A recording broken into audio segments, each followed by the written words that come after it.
Desde criança, eu sempre soube que meus pais tinham uma filha preferida, e não era eu. Enquanto minha irmã ganhava presentes, viagens e elogios, eu recebia cobranças e silêncio. Mas nada me preparou para o dia em que eles anunciaram férias no Havaí para os 13 e disseram que eu ficaria em casa, fazendo faxina. Naquele momento, algo dentro de mim quebrou. Eu percebi que, se quisesse respeito, teria que conquistá-lo sozinha. Quando eles voltaram da viagem, encontraram uma casa quase vazia e uma carta minha sobre a mesa. A reação deles foi pior do que eu imaginava, mas também foi o começo da minha libertação. Olá, seja bem-vindo ao canal Histórias Surpreendentes. Curta e se inscreva nesse canal, aproveite e ative as notificações. Comente aqui de qual cidade você está assistindo, vou adorar saber e deixar um coração no seu comentário. Desde que me entendo por gente, ficou claro que meus pais tinham uma filha preferida, minha irmã. Desde os presentes caros na infância até as oportunidades na vida adulta, tudo girava em torno dela. Quando eu tirava boas notas, era apenas minha obrigação. Quando ela conseguia o mínimo, era motivo de festa. Aos poucos, aprendi a engolir o gosto amargo da comparação constante, a rir disfarçando a dor, e a fingir que aquilo não me atingia. Mas atingia, todos os dias. A diferença de tratamento era tão evidente que até os vizinhos comentavam. Enquanto minha irmã ganhava roupas novas, viagens e elogios, eu herdava o que não servia mais nela. Quando comecei a trabalhar, ainda adolescente, meus pais acharam conveniente que eu contribuísse com parte do salário para ajudar em casa. Já minha irmã, mesmo adulta, nunca precisou pagar nada, pelo contrário, tudo era feito para que ela não se preocupasse com bobagens. A gota d'água veio quando, em um jantar de domingo, meus pais anunciaram entusiasmados que fariam uma viagem de férias ao Havaí. O brilho nos olhos deles parecia quase contagiante, até que percebi o detalhe que congelou o ar ao meu redor. O deles incluía apenas meus pais e minha irmã. Fiquei em silêncio por alguns segundos, tentando entender o que tinha ouvido. Então, perguntei com calma: e eu? Meu pai respondeu com naturalidade, como se falasse sobre o tempo: infelizmente, só temos dinheiro para pagar 3 passagens. Mas eu sabia que não era verdade. Eu via os gastos supérfluos que eles faziam por capricho da minha irmã, os presentes caros, os jantares fora. Respirei fundo e disse que poderia pagar a minha passagem, afinal, vinha guardando parte do meu salário há meses. Ele nem hesitou: não precisa ir, precisamos de alguém para cuidar da casa, regar as plantas e manter tudo em ordem. Você sempre foi responsável. Minha irmã soltou uma risada debochada: pode deixar que eu curto as férias por você. O riso dela ecoou na minha mente como um lembrete cruel do meu lugar naquela família, o de quem serve, nunca o de quem é celebrado. Fingi um sorriso, mas dentro de mim algo se quebrou de vez. Era como se todas as humilhações acumuladas tivessem se transformado em uma força silenciosa. E foi ali, naquela mesa, entre risos e indiferença, que decidi que nada seria como antes. No dia seguinte à partida deles, acordei cedo e olhei ao redor da casa. Cada canto contava uma história de esforço meu: os móveis que eu comprara, os eletrodomésticos pagos com o meu salário, as pequenas reformas que custeara. E percebi o absurdo de continuar sustentando um lar que nunca me acolheu. Então tomei uma decisão definitiva. Fui até meu trabalho e conversei com meu chefe sobre a possibilidade de transição para o modelo remoto. Ele não apenas apoiou, como elogiou minha coragem de buscar independência. Usei minhas economias, aluguei um apartamento pequeno, mas aconchegante, e comecei a organizar a mudança. Levei comigo tudo o que havia comprado com o meu próprio esforço: a televisão, a cafeteira, os móveis do meu quarto e até alguns do quarto da minha irmã, que eu havia ajudado a pagar. Cada item colocado nas caixas era um símbolo de libertação, e também um lembrete de quantas vezes eu fui tratada como alguém descartável. No fim, deixei apenas uma carta sobre a mesa da sala. Escrevi com firmeza, sem raiva, mas com clareza. Disse que estava cansada de ser a empregada emocional e prática da família, e que a partir daquele momento, eles teriam de viver sem a minha disponibilidade incondicional. Também deixei claro que, se algum dia quisessem uma relação verdadeira, teriam que me procurar com respeito, não com exigências. Quando fechei a porta, senti uma mistura de medo e alívio. Pela primeira vez, a casa onde cresci parecia não ter mais poder sobre mim. Sabia que a tempestade viria quando eles voltassem, e viria com força. Mas também sabia que, desta vez, eu estava pronta. Porque agora, quem controlava minha vida era eu. Os primeiros dias no meu novo apartamento foram silenciosos, mas de uma forma estranhamente confortável. O som do vento passando pelas cortinas, o cheiro do café feito por mim mesma e a ausência das vozes críticas dos meus pais se tornaram pequenos luxos. Pela primeira vez, eu podia existir sem precisar me justificar. Nenhum olhar de reprovação, nenhum comentário comparando minhas escolhas com as da minha irmã. Apenas eu, e a paz que sempre busquei. Nos dias que antecederam o retorno deles, finalizei a organização de tudo. Montei os móveis, pendurei quadros, transformei o espaço em um lar que refletia quem eu realmente era. Um lar pequeno, mas cheio de significado. Ainda assim, no fundo, um resquício de ansiedade me acompanhava. Eu sabia que, em breve, as ligações e as acusações chegariam. E, quando isso acontecesse, eu precisava estar emocionalmente preparada para não recuar. No dia em que eles voltaram do Havaí, acordei com o celular vibrando insistentemente. 3, 4, 5 chamadas perdidas. Mensagens começando com o que você fez, e terminando com você enlouqueceu. Respirei fundo antes de atender. A voz do meu pai veio em um tom que misturava fúria e incredulidade. Você levou as coisas da casa. Quer me dizer o que é isso? Falei com calma, embora minhas mãos tremessem, levei o que era meu. Tudo o que comprei com o meu dinheiro. Ele riu, mas era um riso amargo. Você sempre foi ingrata. Acha que pode simplesmente sair levando o que quiser? O que eu levei, pai, fui eu quem pagou. Televisão, cafeteira, móveis, tudo. Inclusive parte do que está no quarto da sua filha, respondi, enfatizando a última palavra. Do outro lado, ouvi minha mãe intervir, com aquele tom passivo-agressivo tão familiar. Que decepção, filha. Você destruiu o lar da sua família. Antes que eu pudesse responder, minha irmã tomou o telefone e disse, debochada, não se preocupe, mãe. Ela sempre quis ser a dona da casa. Agora pode brincar de adulta. A ligação terminou com gritos e acusações. Bloqueei todos por um tempo. Precisava respirar. Não havia mais nada que eu pudesse explicar, e eles não estavam dispostos a entender, apenas a atacar. Nos dias seguintes, a raiva deles se transformou em silêncio. E esse silêncio, ao contrário do que imaginei, não me assustou. Era libertador. Eu podia trabalhar, dormir, comer e simplesmente existir sem sentir que devia algo a alguém. Consegui finalmente colocar em prática um projeto que havia deixado engavetado há anos, um trabalho paralelo de design remoto que me dava mais autonomia e, ironicamente, rendia o dobro do meu antigo salário presencial. Mas o destino parecia querer testar a minha nova fase. Certo dia, ao voltar do mercado, encontrei minha mãe parada na frente do meu prédio. De alguma forma, eles haviam descoberto onde eu estava morando. Ela parecia cansada, talvez pelo calor, mas o olhar dela carregava algo mais, orgulho ferido. Então é aqui que você está morando, disse, olhando ao redor como se o ambiente não fosse digno dela. Ed respondi, sem abrir a porta ainda. E está tudo bem assim. Ela tentou sorrir, mas a voz saiu dura, seu pai está arrasado. Você o desrespeitou. Não, mãe. Eu só parei de aceitar ser usada. O silêncio que veio depois foi desconfortável. Ela tentou insistir, dizendo que eu havia exagerado, que poderia ter esperado eles voltarem para conversar. Eu ri de leve e perguntei, quando foi a última vez que vocês quiseram me ouvir? Ela não respondeu. Apenas olhou o chão, talvez pela primeira vez sem ter um argumento pronto. Antes de ir embora, lançou uma frase que ainda ecoa na minha mente, um dia você vai se arrepender. Família é tudo. Fechei a porta com o coração acelerado. Sabia que aquele encontro era só o começo da resistência deles em aceitar minha decisão.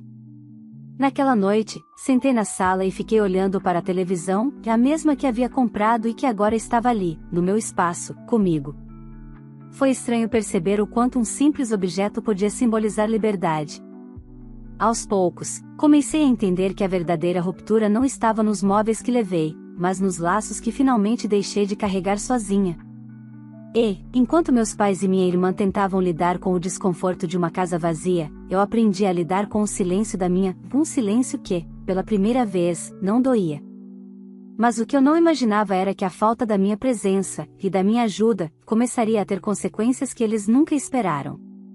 Os dias seguintes ao retorno deles foram uma enxurrada de mensagens, ligações e acusações. Meus pais e minha irmã pareciam incapazes de aceitar que, pela primeira vez, eu havia traçado um limite. Cada mensagem carregava uma mistura de fúria e incredulidade. Como você teve coragem? Devolva o que pegou, você destruiu a própria família. Eu lia cada palavra com um misto de raiva e libertação, e era a primeira vez que eles não tinham poder de me fazer ceder. 3 dias depois, enquanto eu trabalhava no computador, o porteiro interfonou. Senhora, tem um casal e uma moça aqui na portaria dizendo que são seus pais e sua irmã. Disseram que precisam muito falar com a senhora. Meu coração acelerou. Respirei fundo, tentando manter a calma. E o que eles querem? Perguntei. Estão dizendo que precisam pegar alguns objetos da casa deles que a senhora trouxe para cá. Fechei os olhos por um instante. Já sabia que esse dia viria. Diga que não vou recebê-los e que não tem autorização para subir, por favor. Do outro lado, ouvi o porteiro hesitar, constrangido. Eles estão bem insistentes, querem que a senhora vá lá embaixo pelo menos 5 minutos. Não, seu Marcos. Diga que podem me ligar, se quiserem conversar, respondi firme, embora a voz tenha vacilado levemente no final. Olhei pela janela e, mesmo do alto, consegui enxergar o carro deles estacionado na calçada. Meu pai estava com os braços cruzados, visivelmente irritado. Minha mãe gesticulava, e minha irmã, de óculos escuros, falava algo no celular. Era quase uma encenação, como se quisessem que todo o condomínio soubesse que estavam ali, como se o drama público pudesse me envergonhar o bastante para descer. Minutos depois, o interfone tocou novamente. Eles pediram para eu avisar que são seus pais e que a senhora está sendo ingrata. Que é obrigação de filha devolver o que é da família. A raiva subiu no peito, mas consegui conter. Seu Marcos, por favor, não repasse mais recados. Se insistirem, o senhor pode chamar a segurança. Entendido, senhora. A voz dele soou compreensiva, quase protetora. Desliguei e permaneci parada, olhando nada por alguns segundos. A velha sensação de culpa tentou se infiltrar, o peso de ser a filha errada, a que não respeita. Mas algo dentro de mim estava diferente. Eu sabia que, se cedesse naquele momento, todo o meu esforço por liberdade se perderia. A campainha do interfone tocou de novo, insistente. Dessa vez, era o porteiro com a voz mais baixa. Eles estão dizendo que não vão sair até a senhora descer. Suspirei e fui até a varanda. Vi minha mãe apontando para o prédio, indignada, como se eu devesse algo. Meu pai falava com um segurança, tentando convencê-lo a permitir a entrada. Minha irmã, impaciente, gesticulava como uma criança contrariada. Peguei o celular e escrevi uma mensagem curta: vocês não têm permissão para vir aqui sem aviso. Tudo o que levei foi comprado com o meu dinheiro. Tenho notas fiscais de cada item.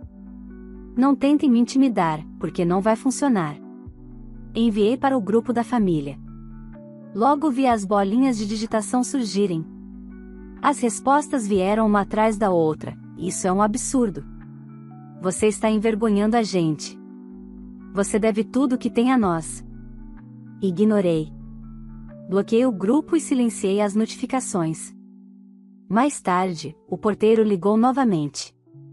Eles foram embora, senhora. Mas antes de sair, seu pai pediu para avisar que vai dar um jeito de pegar as coisas dele de volta. Agradeci e desliguei.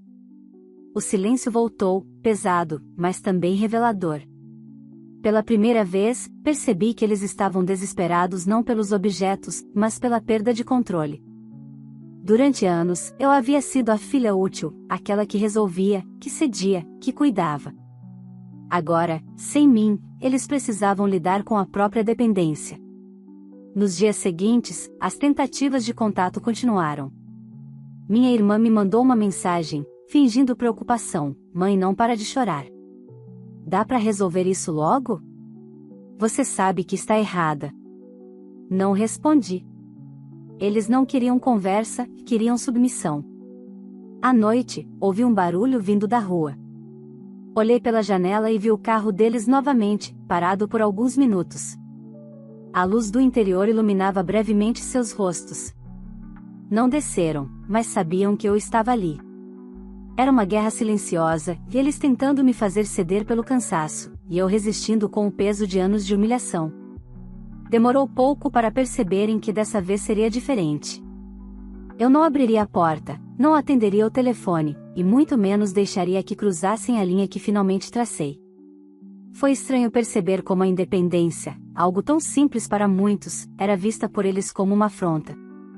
Mas no fundo, eu sabia, o que estava acontecendo ali não era sobre móveis ou eletrodomésticos. Era sobre controle. E, pela primeira vez, eles estavam descobrindo que não mandavam mais em mim. E essa descoberta, para eles, doía mais do que qualquer perda material. Os dias passaram, e o silêncio que antes era incômodo começou a se tornar uma forma de liberdade.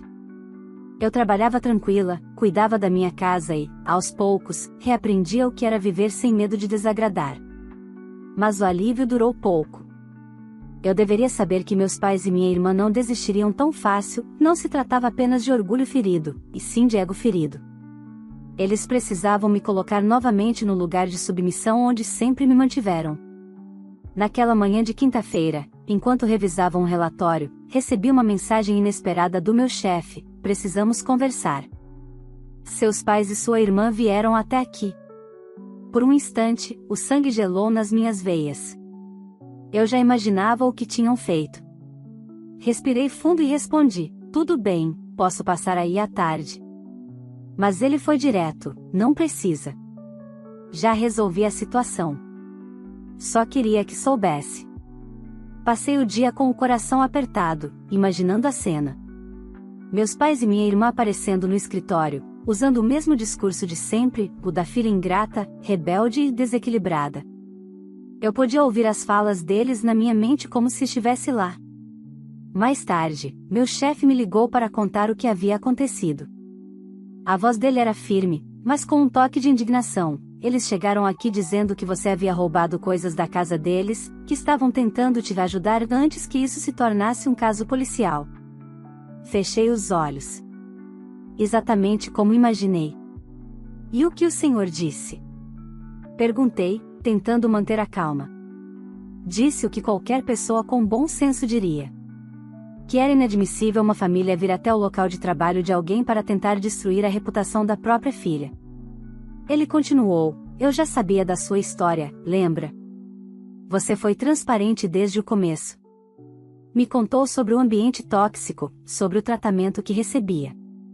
Então, quando eles começaram a falar, eu só ouvi o suficiente para entender o tipo de gente que você descreveu." Senti um nó na garganta. Ele prosseguiu, com um tom que misturava reprovação e compaixão: "Eles queriam falar com a direção, dizendo que a empresa devia saber o tipo de pessoa que tinha contratado. Só que eu fiz questão de deixá-los desconfortáveis. Disse que o tipo de pessoa que contratamos é alguém responsável, dedicada e respeitosa, tudo que eles, claramente, não são." Houve uma pausa. Eu podia quase ver a expressão deles, constrangidos, sem reação. "Eles ficaram pálidos", continuou meu chefe. "Sua mãe tentou justificar, dizendo que estavam preocupados com você, mas eu a interrompi. Disse que preocupação não é isso, é manipulação." Uma lágrima escapou sem que eu percebesse. Por tantos anos, ninguém havia me defendido. Sempre fui eu contra o mundo, e, pela primeira vez, alguém se colocou entre mim e a injustiça. Ele concluiu com firmeza: "Pedi que se retirassem imediatamente. Disse que, se voltassem a te difamar, isso seria tratado como calúnia e perseguição. E que nossa equipe jurídica cuidaria do resto." Agradeci, com a voz embargada. Eu nem sei o que dizer, senhor, diga apenas que vai continuar fazendo o excelente trabalho que sempre fez, respondeu ele, antes de encerrar a ligação. Quando desliguei, o peso nos ombros pareceu aliviar um pouco. Mas, ao mesmo tempo, senti uma mistura de raiva e tristeza. Eles tinham realmente tentado destruir tudo o que eu vinha construindo, meu emprego, minha reputação, minha paz. Era o limite da crueldade. Naquela noite, recebi uma mensagem da minha irmã. Curta, fria, quase venenosa, agora está satisfeita? Fez a gente passar vergonha. Todo mundo no seu trabalho nos olhou como criminosos. Eu respirei fundo antes de responder, vocês fizeram isso sozinhos. Eu só me defendi. Ela respondeu minutos depois, você sempre foi boa em se fazer de vítima. Mas sem a gente, você não é nada. Olhei para o apartamento ao meu redor, cada móvel, cada planta, cada detalhe que eu havia escolhido com as próprias mãos. E percebi o quanto aquela frase estava errada.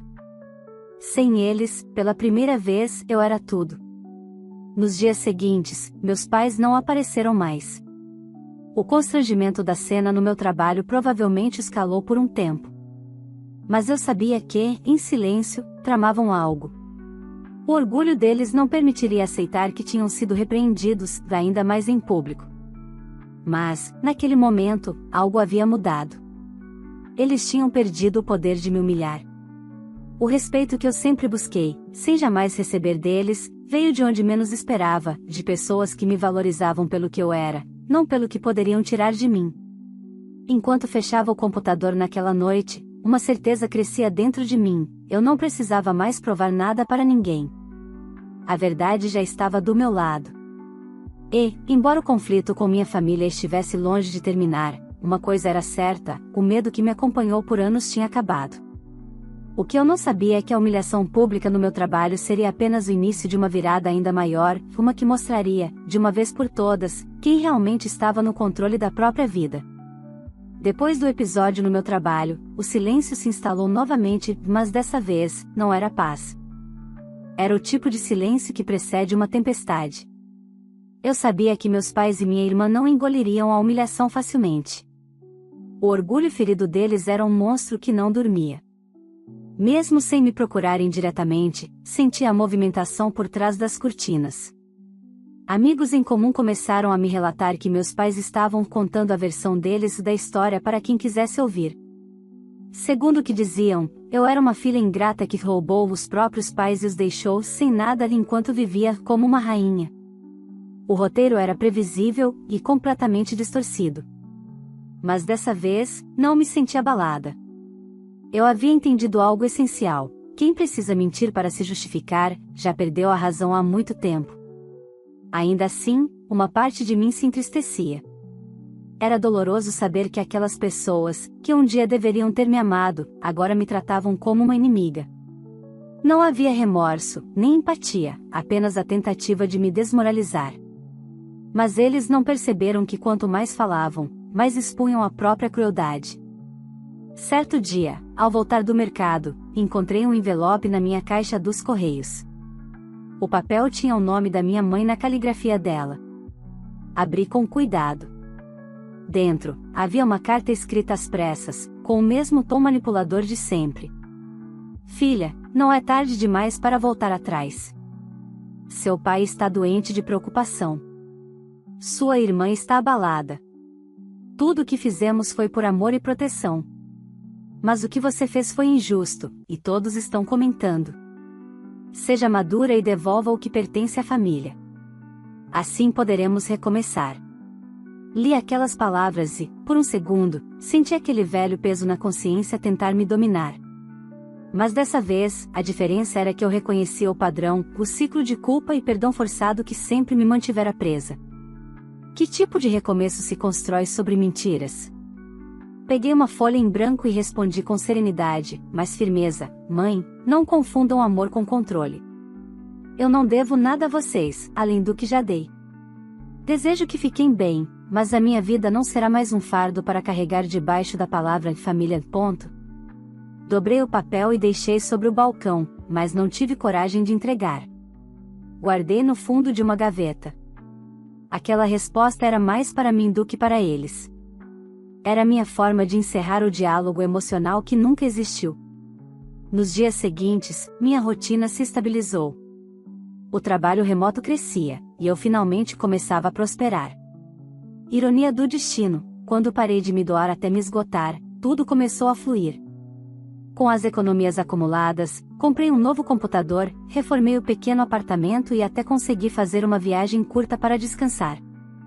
Mas a tranquilidade foi interrompida numa tarde chuvosa, quando o interfone tocou novamente. Senhora, tem um homem aqui dizendo que é amigo do seu pai. Ele quer subir para conversar sobre um assunto importante da família. Meu coração acelerou. Diga que não vou recebê-lo. O tom da minha voz era calmo, mas internamente eu tremia. Minutos depois, recebi uma mensagem de número desconhecido. Já que não atende ninguém, seu pai pediu que eu viesse buscar o que é dele. Não precisa ser difícil. Bloqueei imediatamente. A ousadia deles chegava a ser absurda. Mais tarde, o porteiro confirmou que o homem havia saído irritado, dizendo que a ingrata estava pior do que imaginavam. Sorri. Se pior significava não me curvar mais, então eu realmente estava melhor do que nunca. No entanto, a situação teve um efeito inesperado. Meu chefe, o mesmo que havia defendido minha integridade semanas antes, me chamou para uma reunião virtual. Sei que você tem passado por um período difícil, mas queria te parabenizar, disse ele, sorrindo. Mesmo com tudo isso, você tem sido impecável no trabalho. E a empresa decidiu promover você para coordenar a equipe de projetos remotos. Fiquei sem palavras. Ele continuou, é uma nova etapa, com aumento salarial e autonomia total. Você merece. Quando a ligação terminou, eu chorei. Não de tristeza, mas de alívio. Pela primeira vez, minha dedicação estava sendo reconhecida sem que ninguém tentasse diminuir meu valor. Mas a notícia correu rápido e, como eu já esperava, chegou aos ouvidos da minha família. No dia seguinte, recebi uma mensagem curta de minha irmã: ouvi dizer que te promoveram. Parabéns. Pena que esqueceu quem te ajudou a chegar aí. Fiquei olhando para a tela do celular por alguns segundos antes de responder: não esqueci. Só aprendi a distinguir quem me ajudou de quem me atrapalhou. Ela visualizou, mas não respondeu. Naquela noite, enquanto olhava pela janela o reflexo das luzes da cidade, percebi o quanto havia mudado. Eu não era mais a filha calada, submissa e carente de aprovação. Agora, eu era alguém que tinha coragem de se manter firme mesmo quando o mundo inteiro tentava me fazer duvidar de mim.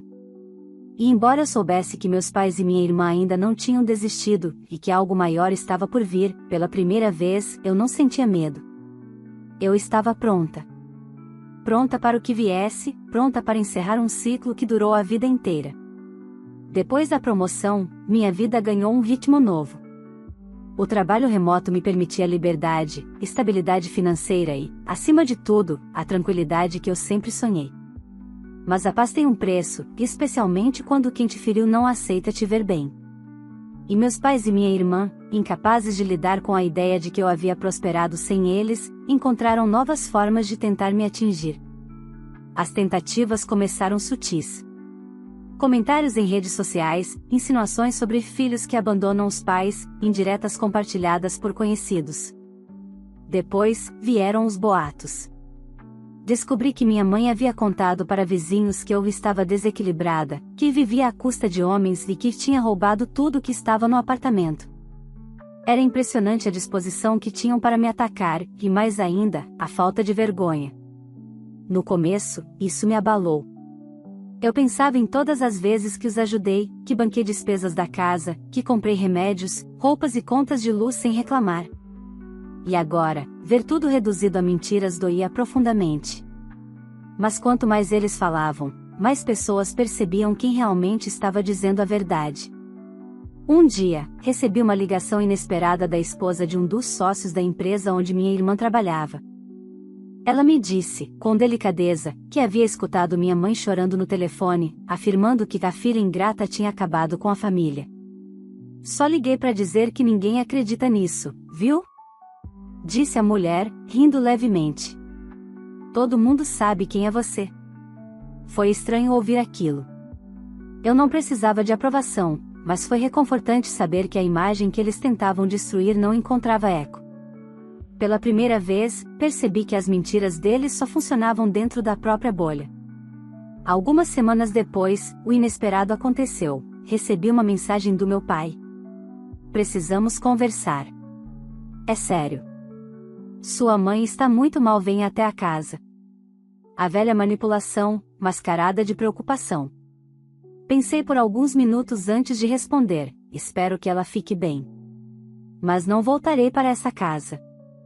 Minutos depois, o telefone tocou, era ele. Você realmente vai negar ajuda à sua própria mãe? Perguntou com a voz fria. Ajudar, pai? Eu fiz isso por anos. Só que o que vocês chamam de ajuda sempre significou anular quem eu sou. Houve um silêncio longo do outro lado da linha.